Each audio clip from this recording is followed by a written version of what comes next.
Olá, tudo bem com você? Vamos recapitular mais uma lição da Escola Sabatina. Estamos estudando neste trimestre o livro de Salmos. Que estudo maravilhoso. Nós vemos aqui os autores inspirados derramando o coração diante de Deus, expressando seus sentimentos e especialmente expressando sua confiança de que Deus age, de que Deus não está com os ouvidos tapados para os nossos clamores. Essa semana estudamos o tema Sua misericórdia se eleva até os céus. Aqui está. E antes de ler aqui o verso para memorizar e entrar no tema da lição, deixa eu fazer aqui já um convite para você. Daqui a pouco, logo mais, às 20 horas, terei aqui no meu canal um convidado. Nós vamos tratar do tema O Concílio de Nicéia e a História do Cristianismo, um tema muito importante. O pastor, professor Rogel Tavares será o meu convidado. Caso você esteja assistindo a gravação deste vídeo aqui, confira então meu canal, verifique ali a live que fizemos sobre o Concílio de Nicéia. Assunto muito importante, tenho certeza de que você vai gostar desse estudo, ok? E acompanhe também os demais assuntos aí no meu canal. Se você não se inscreveu ainda, faça isso, acione o sininho, para receber as notificações de novas postagens, novos vídeos. E se gostar dos conteúdos, compartilhe também com seus amigos, com seus contatos, faça chegar mais longe a palavra de Deus, ok? O verso para memorizar de hoje, desde essa semana, é o Salmo 57, versos 9 e 10, que dizem assim: Eu te darei graças entre os povos, cantarei louvores a ti entre as nações, pois a tua misericórdia se eleva até os céus e a tua fidelidade até as nuvens. Sim, o tema central, geral da lição desta semana é a misericórdia de Deus. A palavra misericórdia, pelo menos em português, ela vem do latim, que é a junção de duas palavras, miseris, ou miséria, e cordis, que quer dizer coração, ou miseratio e cordis. É mais ou menos algo como colocar o coração na miséria alheia, compadecer-se, empatia, sentir aquilo que o outro está sentindo. E quando nós entendemos que Deus tem misericórdia de nós, pecadores miseráveis, isso é maravilhoso, porque Ele é o Criador do universo, é o Todo-Poderoso, Ele é infinito, e mesmo assim é um Deus misericordioso, é um Deus que coloca seu coração cordis na miseratio, na miséria dos seres criados que neste mundo infelizmente optaram pelo pecado. Deus vem ao encontro e procura salvar. Eu te darei graças, cantarei louvores a ti, pois tua misericórdia se eleva até os céus e a tua fidelidade até as nuvens. Os salmos enfatizam o fato de que somos totalmente dependentes da misericórdia divina. Felizmente, a misericórdia de Deus é eterna, como evidenciado tanto na criação quanto na história do povo de Deus. Diante do Deus eterno, a vida humana é tão transitória quanto a relva, mas Ele se compadece do ser humano, renova sua força e nele temos a promessa da eternidade. Lição de domingo, o salmo para estudo aqui é o 136. Quero convidá-lo a pegar sua Bíblia, assim como eu vou fazer agora com a minha aqui, e ler juntos alguns versos desse salmo. Salmo 136. A leitura é para o domingo, para a parte de domingo é o salmo inteiro. Eu vou ler algumas partes aqui, porque de fato há uma frase aqui que se repete, que aparece várias vezes, enfatizando essa realidade. O verso 1 diz: Deem graças ao Senhor, porque Ele é bom, porque a sua misericórdia dura para sempre. E aí vem vários motivos aqui para que nós demos graças ao Senhor. Ele opera grandes maravilhas, é aquele que com entendimento fez os céus. Depois o verso 8 diz: fez o sol para presidir o dia, porque a sua misericórdia dura para sempre. Fez a lua e as estrelas para presidirem a noite, porque a sua misericórdia dura para sempre. Aqui evocando Gênesis 1, verso 16, em que nós vemos ali o sol, o astro que mais brilha no céu da perspectiva humana, sendo aquele que governa o dia, e a lua, também na perspectiva humana, o astro que no céu mais brilha, sendo a que governa a noite, em termos assim. Então, Ele criou, e assim a sua misericórdia dura para sempre. ele tirou o povo de Deus lá com mão poderosa do Egito, porque a sua misericórdia dura para sempre. E o salmista aqui faz uma série de recordatórios, né, relembrando as ações de Deus no passado, ao longo da história de Israel, na criação, na libertação, e repetindo cada verso, porque a sua misericórdia dura para sempre.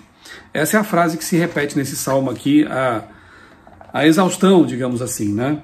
O Salmo 186 chama os fiéis a louvar ao Senhor por sua misericórdia revelada na criação e na história de Israel. Misericórdia, eu já falei para vocês no português, né, que vem lá do latim, mas misericórdia em hebraico é kesed, significa constante amor. No hebraico ela tem um sentido um pouco diferente, mas fala também do amor de Deus. Transmite a bondade e lealdade divinas à criação e a sua aliança com Israel, mostrando que o poder de Deus está fundamentado em seu amor. Assim como também no português, né, misericórdia, obviamente que revela um Deus de amor, um Deus que se compadece. A misericórdia de Deus na criação e na história deve inspirar seu povo a confiar nele e a permanecer fiel à sua aliança. O refrão, porque a sua misericórdia dura para sempre, é repetido 26 vezes no Salmo 136. E, de fato, né, são 26 versos, e em cada verso há a repetição de que sua misericórdia dura para sempre, dando aos adoradores a certeza de que o Senhor não muda e repetirá seus favores passados a cada nova geração. Deus se lembra de seu povo e é fiel à sua aliança de graça. A crença na misericórdia duradoura do Senhor está no centro da fé bíblica, que inclui adoração alegre e confiança, bem como serenidade e arrependimento. Na lição de segunda-feira, o salmo para estudo é o 51, um salmo tão bonito, um salmo que expressa o profundo arrependimento de um homem que cometeu graves pecados, entre os quais o da mentira, do assassinato e do adultério. Sim, Davi. Davi é o autor do Salmo 51, que expressa realmente a amargura de seu coração e o quanto ele se arrependeu de ter cometido esses pecados. Vamos ler aqui alguns versos do Salmo 51. Ele começa dizendo: compadece-te de mim, ó Deus, segundo a tua benignidade, e segundo a multidão das tuas misericórdias, apaga minhas transgressões, lava-me completamente da minha iniquidade e purifica-me do meu pecado, pois eu conheço as minhas transgressões e o meu pecado está sempre diante de mim. Mais adiante ele diz assim: eu nasci na iniquidade e em pecado me concebeu a minha mãe. Ele reconhece a natureza pecaminosa que todo ser humano tem já de nascença, né? E ele pede: purifica-me, verso 7, purifica-me com hisopo e ficarei limpo, lava-me e ficarei mais alvo do que a neve. Verso 10, cria em mim, ó Deus, um coração puro e renova dentro de mim um espírito inabalável. O verbo aqui para criar é bará. Grave essa informação, daqui a pouco eu volto a isso aí. 12, restitui-me a alegria da tua salvação e sustenta-me com um espírito voluntário. Então ensinarei aos transgressores os teus caminhos e aos pecadores se converterão, e os pecadores se converterão a ti. Sacrifício agradável a Deus é um espírito quebrantado, coração quebrantado e contrito não o desprezarás, ó Deus. Davi, ele confessa seu pecado, ele pede restauração e ele sabe que Deus é aquele que aceita um coração quebrantado, porque é um Deus misericordioso. E ele então diz que ele vai ensinar aos pecadores sobre esse Deus. Então veja que Davi não quer apenas o perdão de seu pecado, ele quer restauração para ensinar aos outros o caminho do perdão que ele mesmo trilhou, perdão que ele mesmo encontrou. Muito bonito isso, né? O verbo hebraico bará, como eu disse, traduzido como criar, retrata o poder criativo divino. É o mesmo verbo que aparece em Gênesis capítulo 1, verso 1. No princípio criou Deus os céus e a terra. No princípio bará. É um verbo relacionado unicamente com Deus. Só Deus pode operar esse tipo de coisa, né? Só Deus pode barar, somente Deus pode produzir uma mudança radical e duradoura no coração da pessoa arrependida. Davi usa esse verbo barar não por acaso, inspirado por Deus, ele usa um verbo que só está relacionado com as obras criativas de Deus. Portanto, ele sabia que nele mesmo não havia coração puro, não havia pureza em sua vida, como não há em nenhum ser humano, porque todos nós nascemos em pecado. Mas Deus, o Criador do universo, aquele que bará o universo, criou a vida, criou as galáxias, os planetas, esse Deus pode criar em nós também algo que ali não existe, um coração puro. Então, por nós mesmos é impossível realmente ser puros, ser santos, ser leais a Deus. Mas quando Ele opera em nós esse milagre maravilhoso, Ele cria em nós uma nova natureza. Por isso que o verbo aqui é bará. Só Deus pode dar um coração puro, um coração novo, um coração alinhado com a sua vontade. Só Deus pode fazer isso. Somente a graça divina incondicional poderia aceitar o coração quebrantado e contrito de Davi como sacrifício e restaurá-lo de volta à harmonia com Deus. Ao pedir purificação com hisopo, Davi desejava voltar à presença divina. Tem uma pergunta aqui no fim da lição de segunda-feira.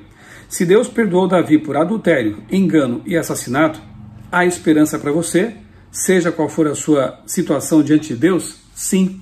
E um dos aspectos assim destacados e bonitos da Bíblia é que ela não mascara a vida, as falhas, os deslizes, os pecados de seus heróis.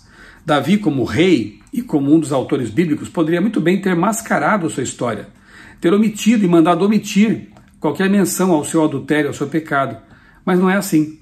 Moisés, Abraão, Isaac, Jacó, Davi e tantos outros personagens e autores bíblicos, inclusive, são transparentes, mostram a realidade e apontam para Deus como a solução para seus pecados. Se a Bíblia fosse um livro forjado, ela teria, com certeza, mascarado as falhas, os pecados graves, em muitos casos, de seus heróis. Mas ela não faz isso. E ao não fazer isso, ela nos dá esperança, porque se nós que somos também pecadores, podemos ter acesso ao mesmo Deus que perdoou essas pessoas no passado, nós temos esperança. O mesmo Deus que perdoou o adultério e o assassinato cometidos por Davi, está disposto a perdoar você por aquele pecado que talvez você não esteja se perdoando, do qual você não esteja se perdoando, por aquele erro que você cometeu no passado, quem sabe na sua juventude, e que você tem carregado aí há tantos anos. Esqueça isso. Se Deus perdoou você, perdoe-se também. E lembre-se de que você é uma nova criatura com Deus, de que o passado deve ficar no passado e você deve avançar agora com os olhos fixos em Jesus, entendendo que você foi perdoado de todas as suas culpas, de todas as suas falhas, assim como essas pessoas aqui na Bíblia também foram. Então, Deus é um Deus de misericórdia, confiemos nisso. Terça-feira, se tu, Senhor, observares a iniquidade, Salmo 130 é o salmo para leitura aqui da parte de terça-feira, e ele diz, entre outras coisas, o seguinte, abra sua Bíblia aí, Salmo 130, aqui está, diz assim o Salmo, Cântico de Peregrinação, versos 3 e 4, eu vou ler aqui. Se tu, Senhor, observares iniquidades, quem, Senhor, poderá escapar? Mas contigo está o perdão, para que sejas temido. De fato, né? Se Deus olhasse para os nossos pecados, para a nossa vida torta, ninguém escaparia. Mas em Deus está o perdão e a restauração. Então, ele olha para Jesus quando vê a gente, né? Se você aceitou Jesus como Salvador, é como se Deus estivesse olhando para Jesus, o seu substituto, e não mais para você. Aquele que cobriu seus pecados com a sua graça, lavou seus pecados com o seu sangue remidor. Então, a solução está em aceitar Jesus como nosso Salvador, confessar os pecados, pedir perdão deles e aceitar o perdão que vem de Deus. Aí nós temos esperança. Deus não vai olhar para os nossos pecados, mas para Cristo que nos revestiu com suas vestes puras, com seus méritos conquistados na cruz. Os filhos de Deus são chamados a esperar no Senhor. O hebraico kavá, esperar, significa literalmente esticar, e é a raiz da palavra hebraica para esperança. Assim, esperar no Senhor não é entregar-se passivamente às circunstâncias miseráveis, mas um esticar-se esperançoso ou aguardar ansiosamente a intervenção do Senhor. A esperança do salmista não está fundamentada em seu otimismo, mas na palavra de Deus. Esperar fielmente no Senhor não é em vão, pois, depois da noite escura, chega a manhã da libertação divina. Veja como o apelo pessoal do salmista se tornou o de toda a comunidade. O bem-estar está lá nos versos 7 e 8, né? Salmo 130, versos 7 e 8. Espere Israel no Senhor, pois no Senhor há misericórdia, nele temos ampla redenção. É ele quem redime Israel de todas as suas iniquidades. O salmista não busca perdão apenas para ele mesmo, né? Ele busca o perdão para Israel. Então veja, o apelo pessoal do salmista se torna o de toda a comunidade. O bem-estar do indivíduo é inseparável do bem-estar de todo o povo. Assim, não se ora apenas por si mesmo, mas pela comunidade, pela igreja, pelos seus amigos. Como crentes, somos parte de uma comunidade, e o que impacta uma parte da comunidade afeta a todos. Isso é muito bonito, né? A gente vê Daniel, por exemplo, em Daniel capítulo 9, quando ele faz aquela oração intercessória maravilhosa, ele ora pelo seu povo de Israel. Nós vemos Neemias orando pelo povo, nós vemos Jesus orando pelos seus filhos, a nação, os discípulos, enfim. Nós temos que amar os nossos irmãos de fé, de caminhada. Nós temos que nos preocupar com a igreja, temos que orar pela igreja, orar pelos nossos amigos, nossa comunidade, não ser individualistas, não buscar o perdão apenas para nós, as bênçãos apenas para nós. Temos que pensar sempre na comunidade. Quarta-feira, louvor ao Deus majestoso e misericordioso. Os salmos para quarta-feira são o 113 e o 123. E aqui eu vou ler apenas um trechinho que está no fim da lição de quarta-feira, que diz assim: a adoração é, portanto, motivada não apenas pela magnificência de Deus, mas também por sua bondade. O louvor não se limita ao tempo e ao espaço. A grandeza e a misericórdia divina são mais bem manifestadas em Jesus Cristo, que se dispôs a descer do céu e ser rebaixado até a morte na cruz, a fim de levantar a humanidade caída. Na cruz temos todas as razões possíveis para adorar e louvar a Deus pelo que Ele fez por nós, por sua misericórdia. E finalmente, a lição de quinta-feira nos convida a ler o Salmo 103 e refletir nele. Salmo 103, ele é um pouquinho longo, eu vou ler só alguns versos. Como a misericórdia de Deus é retratada nesse salmo. Olha só o que dizem aqui os versos 3 a 5. Ele é quem perdoa todas as suas iniquidades, quem cura todas as suas enfermidades, quem da cova redime a sua vida e coroa você de graça e misericórdia. É ele quem enche de bens a sua vida, de modo que a sua mocidade se renova como a da águia. Depois no verso 8, o Senhor é compassivo e bondoso, tardio em irar-se e rico em bondade. Verso 10, 11 e 12, versos 10, 11 e 12, não nos trata segundo os nossos pecados, nem nos retribui conforme as nossas iniquidades, pois quanto o céu se eleva acima da terra, assim é grande a sua misericórdia para com os que o temem. Quanto o Oriente está longe do Ocidente, assim ele afasta de nós as nossas transgressões.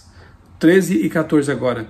Como um pai se compadece de seus filhos, assim o Senhor se compadece dos que o temem, pois ele conhece a nossa estrutura e sabe que somos pó. Que salmo maravilhoso, escrito também por Davi, que revela a nossa natureza e o Deus que nos salva, nos perdoa e nos redime. Lembrar é mais do que mera atividade cognitiva, envolve compromisso que se expressa em ação. Deus liberta e sustenta o seu povo. Salmo 103, 3 a 13. Lembra-te, Senhor, não é só, eu estou pensando em vocês. Pensa no mandamento, o quarto mandamento. Lembra-te do dia do sábado para o santificar. Não é só pensar nele, é guardar, é praticar, é respeitar. Então, quando fala assim que Deus se lembra de seus filhos, é porque ele não só pensa em nós, mas ele se compromete e ele age em nosso favor. Pense nessas palavras de Ellen White em O Desejado das Nações, página 58. Olha que lindo. Faria muito bem para nós se diariamente passássemos 1 hora refletindo sobre a vida de Cristo. Devemos considerá-la ponto por ponto e deixar que a imaginação tome conta de cada cena, especialmente as finais. Ao meditar em seu sacrifício por nós, nossa confiança nele será mais constante, nosso amor será fortalecido e seremos mais semelhantes a ele. Se quisermos estar salvos no fim, teremos que aprender ao pé da cruz a lição de arrependimento e de humilhação. Faz bem pensarmos todos os dias, passar algum tempo meditando no que Jesus fez por nós, na cruz, no perdão, na misericórdia de Deus. Isso vai transformando o nosso coração, vai transformando a nossa vida. Seja grato a Deus por esses estudos, não perca essas oportunidades. A lição da Escola Sabatina existe para nos motivar a conhecer mais e mais a Palavra de Deus, a ter contato diário com a Bíblia, porque é isso que vai transformar nossa vida.